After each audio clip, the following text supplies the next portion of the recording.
Hello, আজকে আমরা দেখব পর্তুগালে জব সিকার ভিসার জন্য কিভাবে আপনি একটি ইনভাইটেশন লেটার কালেক্ট করবেন। ঠিক এই রকম একটি ইনভাইটেশন লেটার আপনি খুব সহজেই কিন্তু কালেক্ট করতে পারবেন। জাস্ট 2 মিনিটেই কিন্তু আপনি এটি ফিল আপ করে অ্যাপ্লাই করতে পারবেন এবং 5 থেকে 2 দিনের মধ্যে আপনি এইরকম একটি ইনভাইটেশন লেটার পেয়ে যাবেন। সো এই কাজটা করার জন্য প্রথমে আপনি এই স্ক্রিনে যেটা দেখতে পাচ্ছেন এই লিঙ্কটাতে আসতে হবে।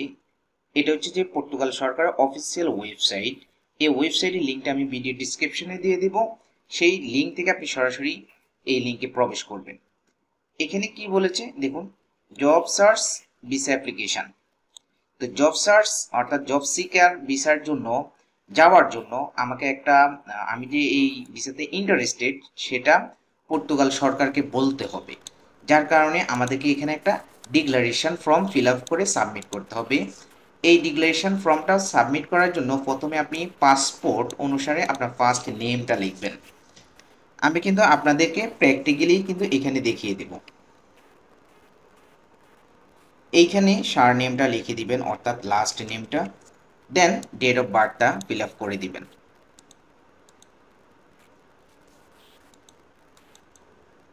দেন আমাদেরকে এখানে পাসপোর্ট নাম্বারটা লিখতে হবে। এখানে পাসপোর্টের ইস্যু ডেটটা লিখতে হবে। পাসপোর্টের এক্সপায়ার ডেটটা এখানে লিখতে হবে।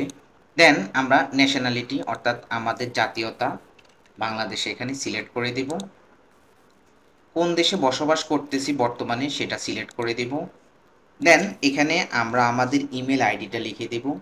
দেন আমরা এখানে আমাদের শিক্ষাগত যোগ্যতাটা দিয়ে দেব। এখানে অনেকগুলো স্টেপ রয়েছে। যদি আপনি ক্লাস 4 পর্যন্ত পড়াশোনা করেন তাহলে এটা, যদি আপনি ক্লাস 5 থেকে 9 পর্যন্ত পড়াশোনা করেন, 9 থেকে 11 ক্লাস পর্যন্ত পড়াশোনা করেন, 12তম অর্থাৎ আপনি বাংলাদেশে যদি ইন্টারমিডিয়েট পড়াশোনা করেন, এরপরে যদি আপনি পড়াশোনা করে থাকেন তখন আপনি ইউনিভার্সিটি এডুকেশনটা সিলেক্ট করে দিবেন। দেন এই অপশনে বলেছে যে আপনি কোন কাজের উপর এক্সপার্ট, আপনার ওয়ার্ক এক্সপিরিয়েন্স কোন কোন সেক্টরে রয়েছে। আপনি এখানে সর্বোচ্চ 5টি সেক্টরের কথা উল্লেখ করতে পারবেন। যেমন ধরুন আমি এখানে দিচ্ছি অ্যাকাউন্ট সেটটা দিচ্ছি, expert in finance, accounting, management, marketing and public relation. আপনি এখানে অপশনগুলো পড়বেন যে আপনি কোন কোন কাজের উপর আপনার অভিজ্ঞতা রয়েছে। এখানে অনেক রকম রয়েছে। সো আপনি এখানে সর্বোচ্চ 5টাকে চেকমার্ক করতে পারেন। 5টা কাজের উপর আপনার অভিজ্ঞতা রয়েছে সেই বিষয়টা এখানে উল্লেখ করবেন। আর মনে রাখবেন যে যে পয়েন্টগুলো আপনি সিলেকশন করতেছেন সেই সেই পয়েন্টগুলো আপনি ফুটনোট করে রেখে দিবেন, তাহলে কিন্তু পরবর্তীতে আপনার কাজে লাগবে এটা। দেন আমাদেরকে এই অপশনে বলেছে যে আমরা পর্তুগালে যাওয়ার পরে কোন কাজটা খুঁজবো।